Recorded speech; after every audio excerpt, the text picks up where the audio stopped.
My family called me a leech at Christmas dinner despite me secretly paying their bills and mortgage for 4 years. So, when they bought my brother a Tesla with my money, I systematically destroyed their financial lives forever. This is where the story truly begins, and you won't want to miss what happens. Make sure you're subscribed to see it through to the end. We're always curious. Where in the world are you all watching from today? Let us know in the comments. The clinking of crystal wine glasses against fine china should have been a comforting sound. Instead, it felt like tiny hammers striking the inside of my skull. I sat at the far end of the sprawling mahogany dining table, my stomach churning with a nausea that had nothing to do with the rich, buttery aroma of the roasted goose resting in the center. I was exhausted. A deep, bone-weary exhaustion that came from working 80-hour weeks as a corporate auditor, analyzing spreadsheets until the numbers blurred into meaningless gray lines. I was 32, but tonight, under the harsh glare of the dining room chandelier, I felt 100 years old.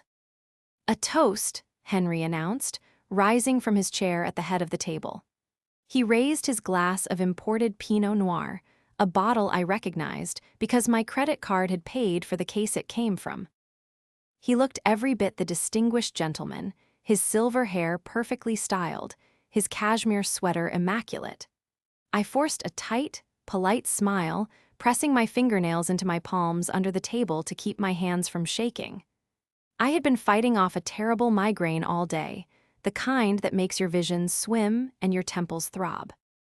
I just wanted to retreat to my childhood bedroom, the small, cramped space I still occupied simply because leaving would mean exposing the fragile house of cards my family's life was built upon. "To family," Henry proclaimed, his voice booming with unearned authority. "And to success.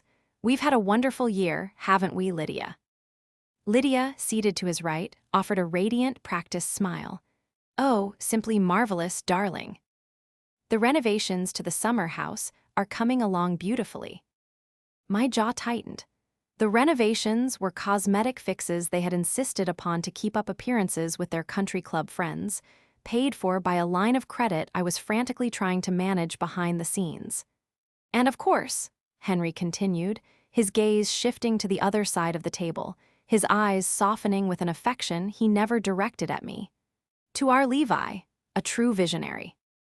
Levi, my 28-year-old brother, leaned back in his chair, swirling his wine with a lazy smirk. He was wearing a designer watch that cost more than my first car. "Thanks, Dad. The new startup is really in the pre-revenue scaling phase, but the synergy is incredible." I felt the bile rise in my throat. Pre-revenue scaling phase was Levi's code for "I have no income, no product, and I spend my days networking at high-end coffee shops." Henry nodded sagely, as if Levi had just unlocked the secrets of the universe. Then his gaze snapped to me. The warmth vanished, replaced by a cold, calculating disdain. The shift was so sudden, so palpable it felt like the temperature in the room had plummeted 10 degrees. "And then there's Liliana," Henry said, the name dropping from his lips like something distasteful. The entire table fell silent. The cheerful ambience evaporated, leaving a heavy, suffocating tension in its wake. I looked up, my vision blurring slightly from the migraine. "Dad." "We need to have a serious discussion, Liliana," Henry continued, his voice dripping with condescension. "You are 32 years old, you are a grown woman, and yet you are still living under our roof, eating our food, using our utilities." My breath hitched. I stared at him, unable to comprehend what was happening. Was this a joke? A terrible, cruel Christmas joke? Lydia sighed, dabbing at the corner of her mouth with a linen napkin. "It's just that it's getting a bit unseemly, darling. Our friends ask about you, and it's so difficult to explain why you haven't launched yet." "Launched?" I whispered, my voice trembling. "I'm a senior corporate auditor. I work constantly." "Working is fine," Henry interrupted sharply, "but you aren't building wealth. You aren't building a legacy like your brother. You are simply stagnating. And frankly, your presence here is a drain. You're almost 30-something, Liliana. Stop leeching off us." The word leech hung in the air, toxic and heavy. Levi let out a short, breathy chuckle, shaking his head as if he pitied me. "Come on, Liliana. You have to admit it's a bad look. You've got no real investments, no property. You're just coasting on dad and mom's hard work. I looked from Levi to Lydia and finally to Henry. They were staring at me with a unified front of disgust and disappointment. My heart hammered against my ribs, a frantic, desperate rhythm. I wanted to scream. I wanted to flip the table. I wanted to pull out my phone, open my banking app, and shove the transaction history in their faces. The $3,000 monthly transfers, the property tax payments, the emergency fund I had drained to keep this very house from being foreclosed on 3 years ago. But I couldn't speak. The shock of the betrayal physically paralyzed me. I had sacrificed my own independence, my own 20s, my own peace of mind to be their silent savior, and this was my reward. They had convinced themselves of their own lies so thoroughly that they genuinely believed I was the burden. I slowly stood up, my chair scraping harshly against the hardwood floor. My head was spinning, the nausea overwhelming. I didn't say a word. I just turned and walked away from the table, away from the warmth of the fire, and up the stairs to my room. As I closed the door behind me, the muffled sounds of their laughter and renewed clinking of glasses drifted up from below. The betrayal cut deeper than any financial ruin ever could. The morning after Christmas felt like waking up in a graveyard. The house was dead quiet, the only sound the low hum of the central heating, a utility bill I had paid just 4 days prior. My head throbbed with the remnants of yesterday's migraine, compounded by a sleepless night spent staring at the ceiling, replaying my father's cruel words on a continuous, agonizing loop. Stop leeching. I dragged myself out of bed, my limbs feeling like they were made of lead. I needed coffee. I needed a moment to ground myself before I had to face them again. I pulled on a thick sweater, bracing myself for the cold reality of the kitchen. As I padded down the hallway, I heard the faint murmur of voices coming from the living room. Henry and Lydia were already awake. I paused at the top of the stairs, hidden in the shadows, listening. It had to be said, Susan, I mean Lydia, Henry was saying, his tone dismissive. I noted his slip of the tongue. He was so flustered by his own fabricated reality, he momentarily forgot her preferred name for their country club friends. She needs tough love. We can't carry her forever, not when Levi is on the verge of his breakthrough. I know, Henry, Lydia replied, her voice soothing, enabling. It breaks my heart, but she's just so comfortable taking advantage of us. We've been too generous. My hands balled into fists. Generous. I closed my eyes, taking a slow, shaky breath. I couldn't confront them now. Not when I was this raw, this emotionally unstable. I needed facts. I needed data. That was my safe space. As an auditor, I didn't deal in emotions. I dealt in ledgers and receipts. I retreated to my room and grabbed my laptop, opening it with trembling hands. I logged into my primary checking account. The balance was sickeningly low. I clicked on the transaction history, scrolling through the endless stream of outgoing payments. Transfer, Henry and Lydia joint $3,000. Payment, Lakeview Property Mortgage, $1,850. Payment, Platinum Amex, Lydia, $900. The numbers stared back at me, an undeniable record of my servitude. I had given up vacations, investments, and my own apartment to ensure they could maintain their illusion of grandeur. Needing a distraction, I opened a new tab and logged into Facebook. I rarely used it, mostly keeping an account to monitor the extended family's life events. The very first post on my feed was from Lydia, uploaded just an hour ago. It was a picture of the driveway. Standing in front of the house was a gleaming, midnight black Tesla Model S. Beside it stood Levi, holding a giant red bow, a massive grin plastered across his face. Henry and Lydia were flanking him, beaming with pride. The caption read, "A very special Christmas surprise for our amazing son, Levi. For always being there, for your relentless ambition, and for making us so incredibly proud. We know this new ride will take your startup to the next level. Blessed family-first future CEO." I stared at the screen, my breath catching in my throat. A Tesla, a brand new top-of-the-line Tesla. My mind raced, calculations firing rapidly in my brain. Where did they get the money? Their credit was maxed out. Their savings were non-existent. I handled their accounts. I knew every dime that flowed in and out. Then, a sickening realization washed over me. 3 weeks ago, Henry had asked me to co-sign a small, temporary business loan to help him restructure some old debt. He claimed it was a formality, just to get a better interest rate, and swore he would pay it off immediately. Like an idiot, like the dutiful, brainwashed daughter I was, I had signed the paperwork to release the hold on a secondary line of credit tied to the Lakeview property. They hadn't restructured debt. They had bought Levi a Tesla, with my credit, on the house that I was paying for. I felt a cold, hard knot form in the pit of my stomach. The sadness, the nausea, the hurt, it all vanished, replaced by a terrifying, crystalline clarity. They hadn't just insulted me, they had actively, maliciously stolen from me to reward the brother who treated me like dirt. I looked back at the picture. Levi's smug face, my father's proud posture, my mother's performative joy. They thought they had won. They thought they were untouchable, living high on a hog they didn't even own. I closed the laptop, a strange, calm silence settling over my mind. They had pushed me too far. They had mistaken my silence for weakness, my financial support for obligation. But they had forgotten one crucial thing.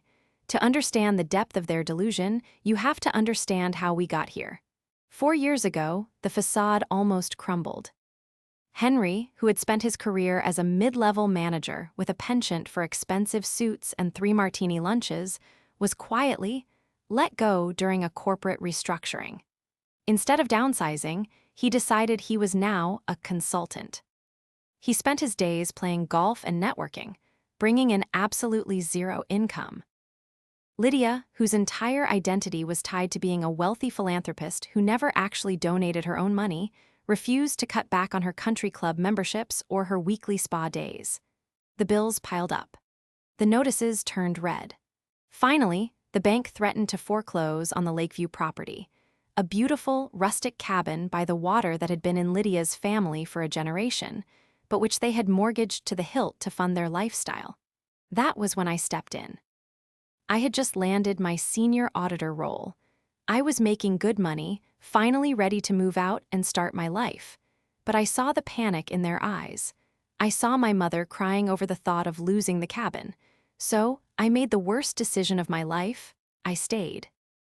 I took over the primary household bills, quietly funneling $3,000 a month into their joint account so Henry wouldn't feel emasculated by his daughter directly paying the electric bill.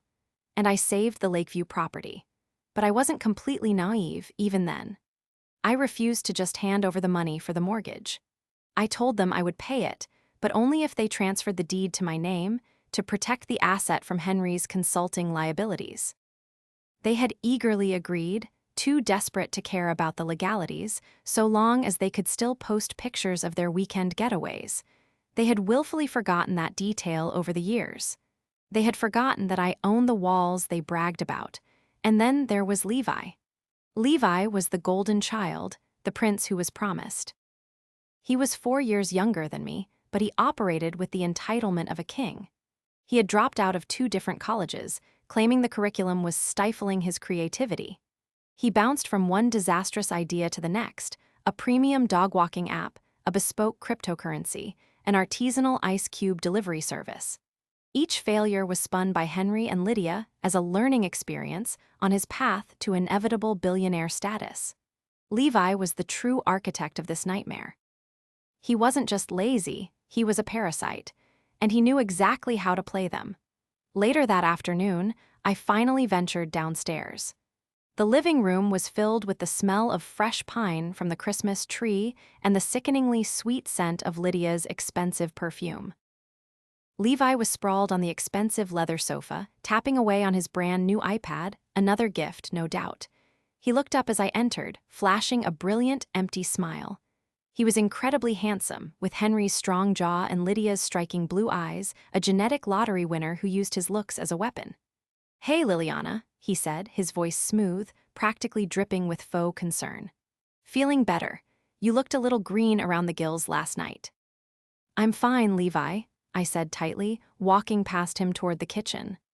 "Look," he said, sitting up, adopting a serious, business posture.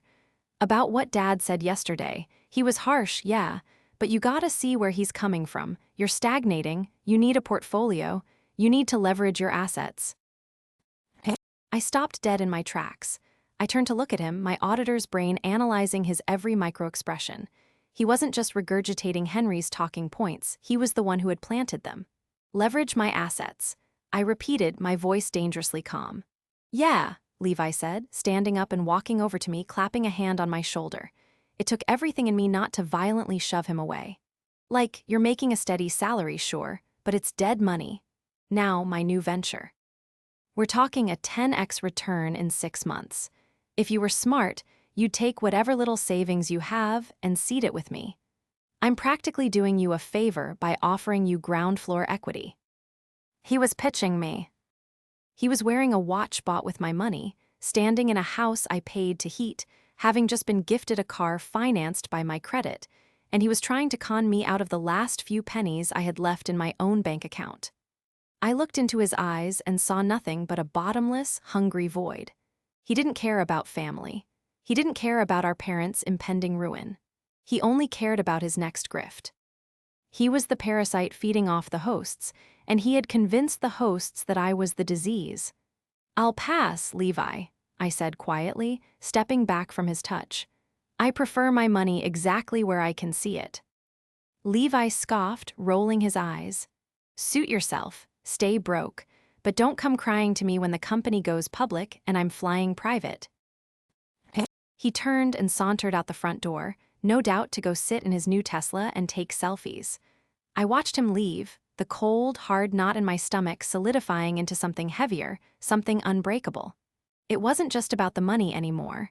It was about the utter disrespect. It was about the psychological warfare they had waged on me for years, making me feel small so they could feel big. They wanted me to stop leeching. Fine. I walked into the kitchen, pulled out a chair at the small breakfast nook, and opened my laptop again. I didn't open Facebook. I opened my banking portal. I opened the county property registry. I opened a new, blank spreadsheet. It was time to balance the books. The glow of my laptop screen was the only light in my small, cramped bedroom. I sat at my desk, the cheap laminate cold beneath my forearms, my fingers hovering over the keyboard. The nauseating wave of betrayal I had felt downstairs had completely evaporated, replaced by an icy, methodical calm. As a senior corporate auditor, I didn't deal in emotional outbursts or messy, screaming matches. I dealt in data. I dealt in irrefutable, undeniable paper trails. And right now, my own family was the corporation under investigation. I opened my primary banking portal, my eyes scanning the dashboard with the precision of a hawk. The first step was understanding exactly how Henry had managed to extract the funds for Levi's Tesla. I clicked into the secondary line of credit, the one tied to the Lakeview property. My breath caught in my throat as the transaction history loaded. There it was, sitting at the top of the ledger like a neon sign of their treachery. Draw, cashier's check, $85,000. Payee, Elite Motors Auto Group. The date on the transaction was exactly 3 weeks ago. The exact day Henry had pulled me into his study, looking distressed, claiming he needed my signature to release a temporary hold to restructure his consulting business debt. I had been so exhausted from an 80-hour work week, so desperate to just go to sleep, that I had skimmed the document and signed it. Because he was my father, because I trusted him, but I owned the Lakeview property. I had insisted on that 4 years ago when I saved them from foreclosure. The deed was in my name. The equity was mine. He had manipulated the paperwork to draw against my asset, essentially stealing $85,000 of my equity to buy his golden child a luxury vehicle. I leaned back in my chair, staring at the ceiling. They thought I was just a quiet, obedient ATM. They thought my silence was stupidity. They had vastly underestimated me. I pulled up a blank spreadsheet. In column A, I listed every single financial artery I was keeping alive for them. The $3,000 monthly auto transfer to their joint checking account, the electricity, the water, the premium cable package, the property taxes. In column B, I wrote the action required. Cancel, shut off, revoke, freeze. My fingers flew across the keyboard. I didn't hesitate. I logged into my checking account and navigated to the Recurring Transfers tab. I found the $3,000 payment scheduled for the first of the month, just 5 days away. I clicked Delete. A prompt popped up. Are you sure you want to cancel this recurring transfer? I clicked Yes. Just like that, their primary source of income vanished into the digital ether. Next, I tackled the utilities. I logged into the electric company's portal. The account was in my name, a necessity from when their credit had tanked. I navigated to the billing section, removed my credit card from the autopay, and scheduled a service disconnection for January 2nd, citing a change of residency. I did the same for the water and the internet. If they wanted to live in this massive, drafty house, they could figure out how to keep the lights on themselves. Finally, the credit line. I picked up my phone and dialed the bank's 24-hour customer service line. I sat through 5 minutes of agonizing hold music before a representative answered. "Hello, this is Liliana," I said, my voice steady and hard. "I need to immediately freeze the home equity line of credit ending in 4409. I also need to permanently revoke authorized user access for Henry and Lydia." "Certainly, ma'am," the representative said. "I can process that for you. May I ask the reason for the freeze?" "Fraud," I replied simply. "Unauthorized utilization of funds." As the representative confirmed the freeze, I turned my attention back to the laptop. Cutting them off wasn't enough. I needed to know exactly what I was dealing with regarding Levi. They treated him like a budding titan of industry. I decided to audit his startup. It took me less than 45 minutes. Using public records, state business registry databases, and a few basic open-source intelligence tools I used at work, I pulled the filings for his company, Synergy Solutions, LLC. The results were laughable. The company had 0 registered patents, 0 employees other than Levi, and a registered business address that pointed to a virtual mail drop at a strip mall. But what made my blood run cold were the associated public filings. Levi had 3 previous LLCs. All of them had been administratively dissolved for failing to file annual reports. 2 of them had outstanding civil judgments from independent contractors who had sued him for unpaid wages. He wasn't a visionary. He was a serial con artist, and his primary marks were sitting right downstairs, sipping wine paid for by the daughter they despised. I didn't wait for the morning. I printed the bank statement showing the $85,000 draw, shoved it into a manila folder, and walked downstairs. The heavy mahogany staircase seemed to echo with every step I took. The anxiety that usually plagued me when confronting my parents was entirely gone, replaced by a cold, righteous adrenaline. Henry and Lydia were in the living room. The fire was roaring, casting a warm, flickering glow over the expensive leather furniture. Henry was pouring himself a generous measure of scotch, while Lydia was mindlessly scrolling on her iPad, probably checking the likes on her picture of Levi's new car. "Liliana," Lydia said, not looking up from her screen. Her tone was sharp and impatient. "I thought you went to bed. Please tell me you aren't coming down here to mope.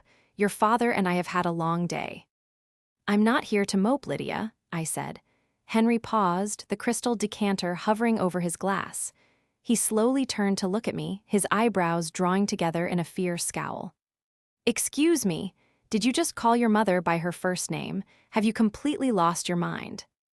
"I'm dropping the formalities, Henry," I said, walking into the center of the room. I held the manila folder tightly against my side. "We need to talk about the business loan you had me co-sign 3 weeks ago." Henry's posture stiffened immediately. A flash of genuine panic crossed his eyes, so quick you would miss it if you weren't looking for it, before his face hardened into his usual mask of arrogant indignation. "I don't know what you're talking about. That is adult business, Liliana. It's complicated financial restructuring. You wouldn't understand the nuances of corporate debt." "I'm a senior corporate auditor," I reminded him, my voice completely devoid of emotion. "I understand debt perfectly. What I don't understand is how restructuring your consulting liabilities translates into an $85,000 cashier's check made out to Elite Motors Auto Group." I tossed the folder onto the heavy glass coffee table. It landed with a sharp smack. The flap fell open, revealing the highlighted bank statement. Lydia finally looked up from her iPad, her mouth opening in a small O of surprise. She looked at the paper, then at Henry. "Henry, what is she talking about?" "It's an investment, Susan." Henry snapped, reverting to her real name in his flustered state. He slammed his glass down on the side table. "Levi needs to project success to attract venture capital. You have to dress for the job you want. It was a strategic acquisition for the company." "Levi's company has no revenue, Henry," I said, crossing my arms. "It's a mail drop in a strip mall. You didn't make a strategic acquisition. You committed fraud. You lied to me about the nature of the paperwork to access the equity in my property." "Your property?"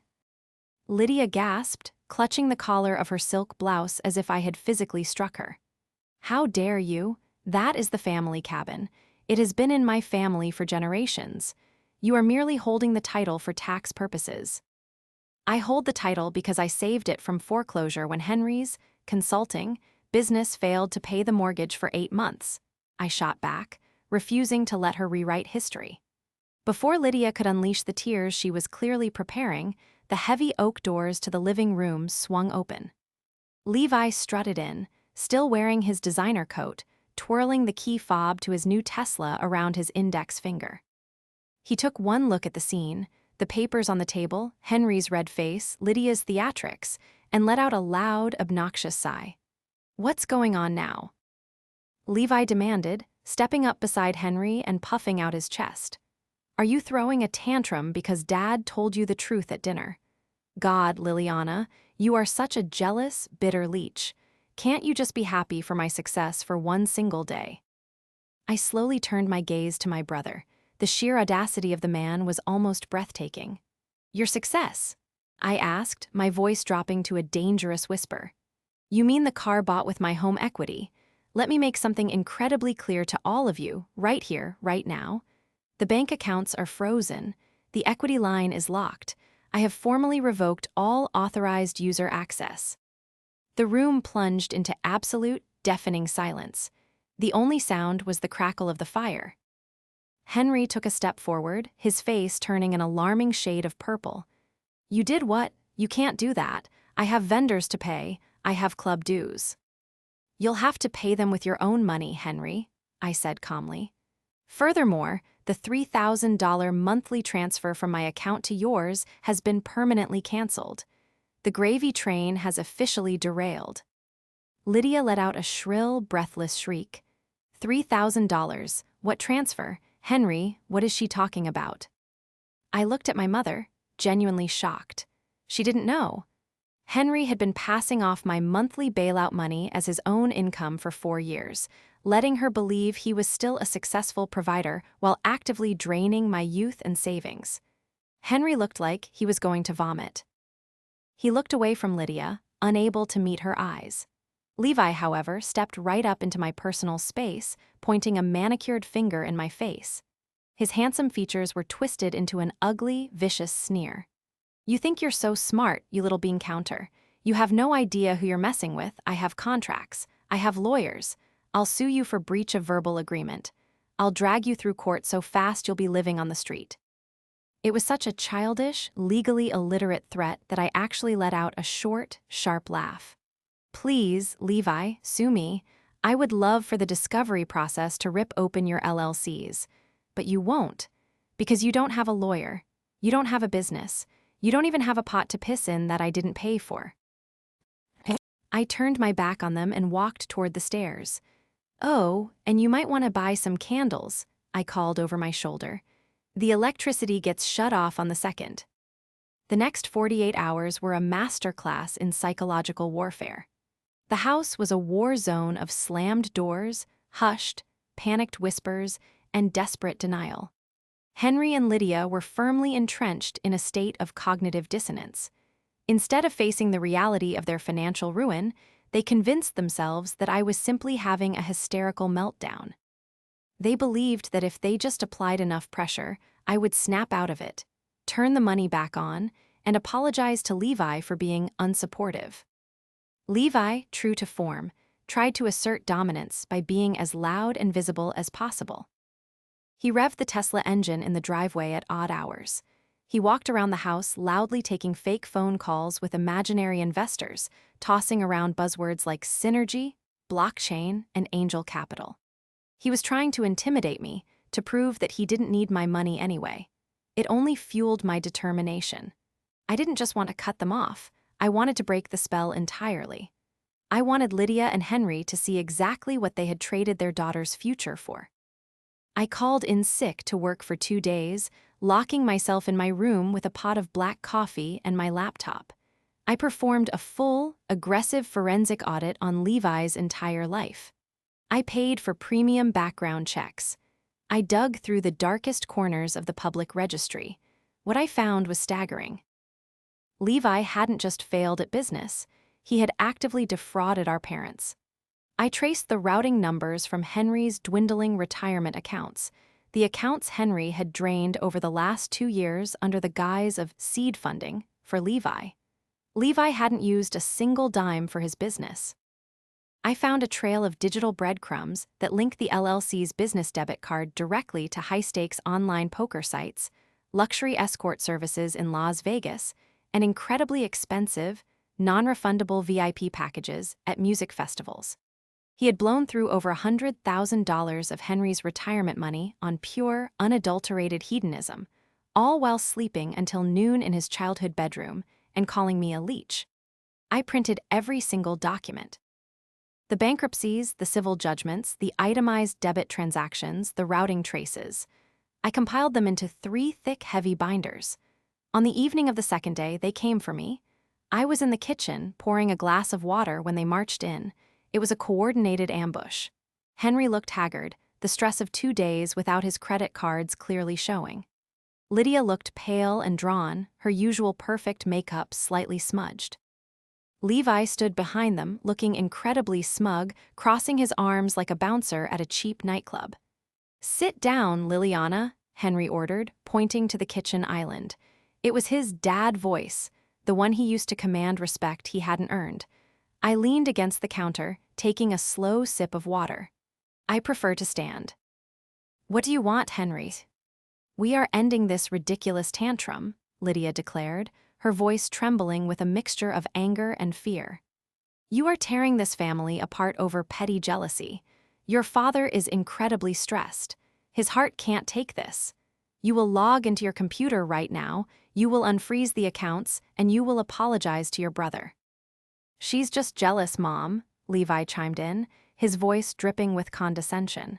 "She sees me making moves, building a legacy, and she can't handle it because she's stuck in a cubicle crunching numbers. It's sad, really." I stared at them. They were so desperately clinging to the lie because the truth was too horrifying to bear. They had sacrificed the daughter who actually cared for them to worship a son who was actively bleeding them dry. "You want to talk about Levi's legacy?" I asked, setting my water glass down. I reached down to the cabinet where I had stashed the binders and pulled them out, dropping them onto the granite countertop with a heavy, resounding thud. "What is this?" Henry demanded, eyeing the binders suspiciously. "This," I said, sliding the first binder toward him, "is Levi's legacy. You want to see the genius of his startup? Open it." Henry hesitated, then tentatively flipped open the cover. Lydia leaned in close, her eyes darting over the dense financial jargon. "Page 4, I instructed coldly. "That's the state registry showing the administrative dissolution of his last 3 LLCs for fraud and non-payment. Page 12 is the civil judgment against him from the independent developers he hired and never paid." Henry's face went slack. He looked from the paper to Levi. "Levi, what is this? You said those ventures were bought out." Levi's smug demeanor cracked, replaced by a momentary flash of sheer panic. "Dad, don't listen to her. Those are fake. She printed them off the internet. She's a hacker. She's trying to frame me." "Keep reading," I commanded, my voice slicing through his pathetic lies. "Flip to the section marked Account Routing." I pulled the public records on the LLC's banking history. Notice the deposits. Those match exactly to the withdrawals from your Vanguard retirement account, Henry. The seed funding you gave him. Lydia gasped, her hands flying to her mouth. She recognized the account numbers. Now, I said, leaning over the counter, my eyes locked on Henry's pale, sweating face. Look at the outgoing transactions, the money you gave him to build a legacy. Look where it went. Henry's eyes tracked down the page. His hands began to shake violently. The Bellagio Casino, elite escorts of Nevada, Coachella VIP cabanas, 3 distinct transactions to an online offshore sports betting site, I read aloud, making sure the words echoed in the silent kitchen.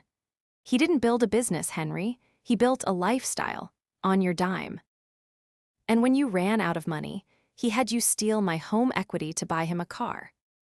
The illusion didn't just crack, it shattered into a million irreparable pieces. Henry slowly looked up from the binder.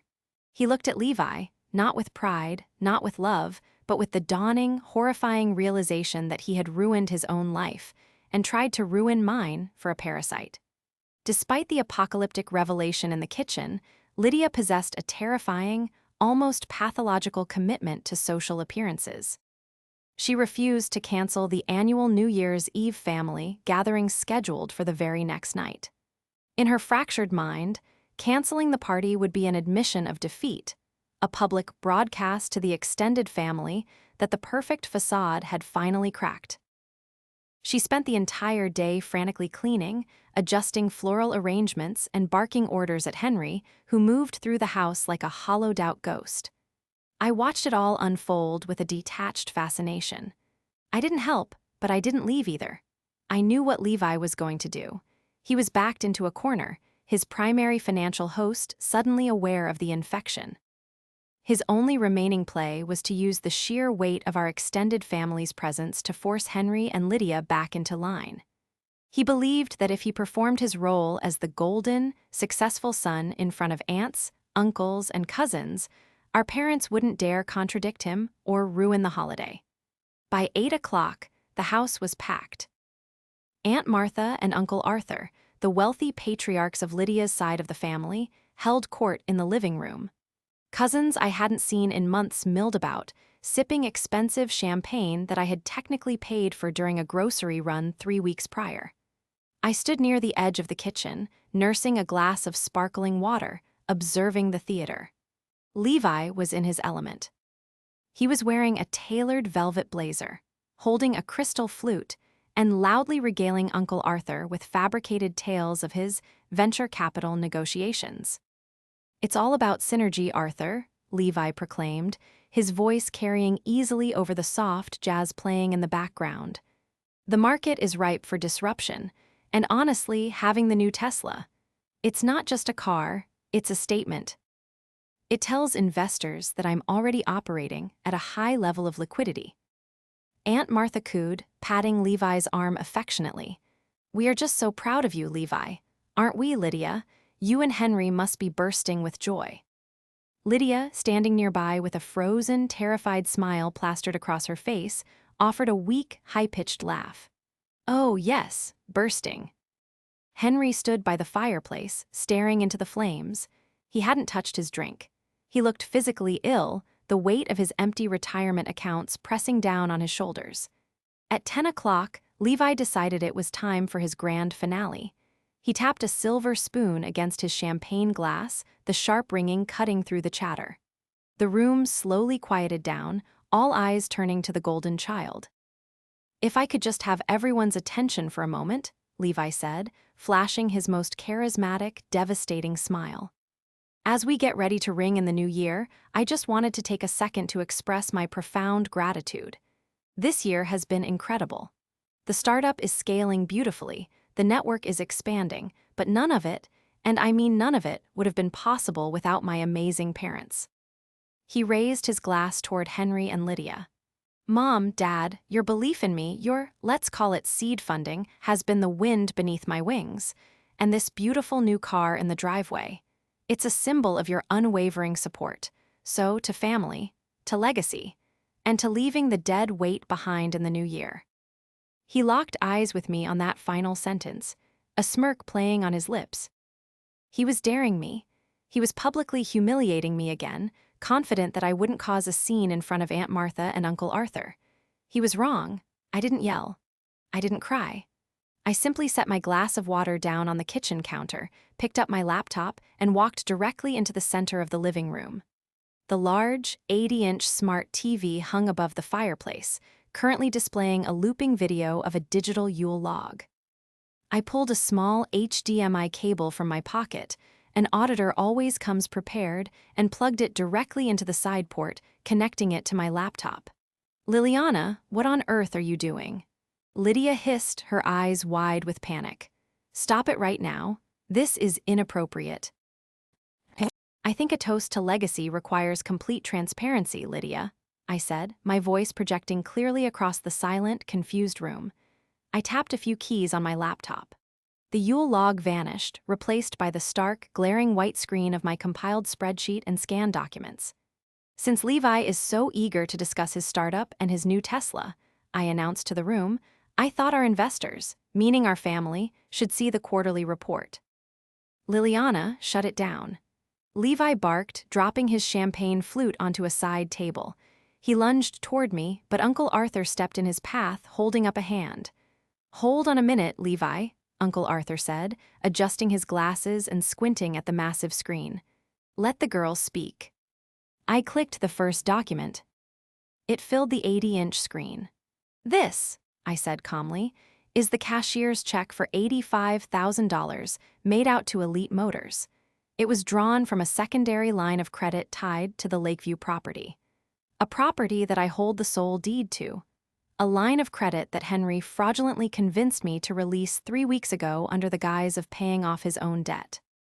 A collective gasp echoed through the room. Aunt Martha's hand flew to her pearls. "That's a lie." Levi shouted, his face flushing crimson. "She's doctoring documents. She's insanely jealous." I ignored him, clicking to the next slide. "This is the state registry filing for Synergy Solutions, LLC. As you can see, it has 0 employees, 0 revenue, and no active patents. What it does have, however, are 3 previous iterations." I clicked again. All 3 were administratively dissolved for fraud. Here are the civil judgments from independent contractors Levi hired and never paid, totaling over $40,000. "Henry," Uncle Arthur asked, turning to my father, his voice thick with disbelief. "Is this true? Have you been funding this?" Henry couldn't speak. He just stared at the floor, tears silently tracking down his weathered cheeks. "Oh, Henry hasn't just been funding it," I continued, feeling a surge of unstoppable momentum. I clicked to the final, most devastating slide. "He drained his entire Vanguard retirement account, over $100,000. Levi called it seed funding. Let's see where the seeds were planted." I highlighted the bank routing numbers on the screen, tracing the funds from Henry's retirement directly into Levi's LLC debit account.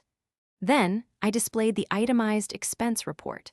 $5,000 at the Bellagio Casino, $12,000 to Elite Escorts of Nevada, $20,000 to offshore sports betting domains, I read aloud, my voice echoing off the high ceilings. "He didn't build a legacy, Uncle Arthur. He built a gambling addiction and a party habit, and he bankrupted his parents to do it." The silence in the room was absolute, profound, and devastating. The illusion was dead. The golden child was exposed as a common thief. Levi looked around frantically, searching for a friendly face, an enabler. He found none. The aunts and uncles who had praised him moments ago were staring at him with undisguised disgust. He turned to Lydia. "Mom, tell them she's crazy." Lydia looked at the screen, then at the $85,000 check, and finally at her son. Her lip trembled. The performative mask she had worn for decades finally slid off, revealing a broken, terrified woman beneath. "Levi, how could you?" She whispered, her voice cracking. "Your father's retirement. You told us it was for the business." "It was," Levi screamed, losing whatever shred of composure he had left. "You don't understand how networking works. You have to spend money to make money. You people are just small-minded." Suddenly, Henry moved. He didn't say a word. He walked across the room, his footsteps heavy and deliberate. He stopped directly in front of Levi. Levi puffed out his chest, trying to maintain his height advantage, trying to look defiant. Henry reached out, his hand shaking, and grabbed the lapel of Levi's expensive velvet blazer. With a sudden, shocking burst of strength, he yanked Levi forward. "Give me the keys," Henry demanded, his voice a low, gravelly rasp that I had never heard before.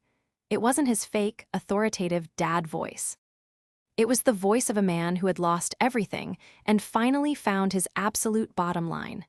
"Dad, be reasonable," Levi started, his eyes widening in genuine fear. "Give me the keys to the car, Levi," Henry roared, the sound echoing like a gunshot. "Right now." Trembling, completely stripped of his arrogant veneer, Levi reached into his pocket and pulled out the sleek black key fob. He dropped it into Henry's open palm. Henry closed his fist around the keys. "Get out." "Dad, it's New Year's Eve. Where am I supposed to go?" Levi pleaded, his voice breaking into a pathetic whine. "I don't care if you sleep in a ditch," Henry said, his voice dropping back to a terrifying whisper. "You have stolen my future. You have stolen your sister's money. You are no son of mine. Get out of this house and do not ever come back." For a long moment, nobody moved. Then, Levi, realizing that his reign of terror was permanently over, turned and practically ran toward the front door. The heavy oak door slammed shut behind him, the sound echoing with a final, definitive thud. The parasite was gone. The immediate aftermath of the New Year's Eve confrontation was a blur of uncomfortable departures. The extended family, thoroughly traumatized by the exposure of our darkest secrets, quietly collected their coats and slipped out the door, offering awkward, sympathetic nods in my direction. By midnight, instead of popping champagne and singing Auld Lang Syne, the house was empty, silent, and entirely changed. I sat at the kitchen island, staring at my laptop screen. The adrenaline was fading, leaving behind a profound, hollow exhaustion. Soft footsteps padded into the kitchen. I didn't look up as Henry and Lydia took a seat across from me. They looked 10 years older. The arrogant posture was gone. The country club sheen had washed away entirely. "Liliana," Henry started, his voice thick with unshed tears. He placed the Tesla key fob gently onto the granite counter, sliding it across to me. "I don't know where to begin. I don't know how to ask for your forgiveness. I was a fool. I was a blind, arrogant fool, and I let him destroy us while I blamed you." Lydia covered her face with her hands, a quiet sob escaping her lips. "We treated you so terribly. You saved our home, you paid our bills, and we called you a burden. We wanted so badly for him to be the success story we never were. We let him poison us against you." I looked at them. I didn't feel a sudden, magical rush of forgiveness. The wounds they had inflicted over the past 4 years, culminating in that horrific Christmas dinner, were too deep to be erased by a single apology, no matter how genuine. "You did treat me terribly," I said, my voice steady, refusing to soften the blow. "You allowed a fraud to steal my youth, my savings, and my home equity. That isn't something we can fix with a conversation." "We know," Henry whispered, bowing his head. "We will do whatever it takes. We will pay you back every cent, even if I have to work at a grocery store for the rest of my life." "You won't be paying me back for the car," I said, picking up the key fob, "because I'm selling it tomorrow." I used my professional network to secure justice. I had a close friend in property and contract law who owed me a favor. First thing the next morning, we drafted a binding legal agreement. Because the $85,000 draw was secured against a property in my name, and the funds were traced directly to the vehicle purchase, my lawyer friend was able to file an immediate lien against the Tesla. Levi, desperate and homeless, tried to report the car stolen when he realized it was gone from the driveway. He quickly discovered that the police were much more interested in the comprehensive fraud dossier I had submitted to the state tax board and the local authorities regarding his dissolved LLCs and unpaid contractors. The moment he tried to make a fuss, the net closed in on him. Last I heard, he was facing multiple counts of wire fraud and grand larceny, completely cut off from the bank of mom and dad, forced to rely on a public defender. I sold the Tesla back to the dealership. It took a slight depreciation hit, but I recovered $78,000 of the stolen equity. I immediately applied it back to the Lakeview property line of credit, locking the account down permanently. As for Henry and Lydia, I didn't kick them out. Despite everything, I couldn't bring myself to put them on the street, but the dynamic was forever altered. I established ironclad boundaries. The $3,000 monthly transfer remained permanently canceled. The utilities were switched back to their names, and they had to learn, for the first time in their adult lives, how to budget a rapidly dwindling Social Security check. Henry took a job as a greeter at a local hardware store. Lydia had to cancel her country club membership and learn how to buy groceries on sale.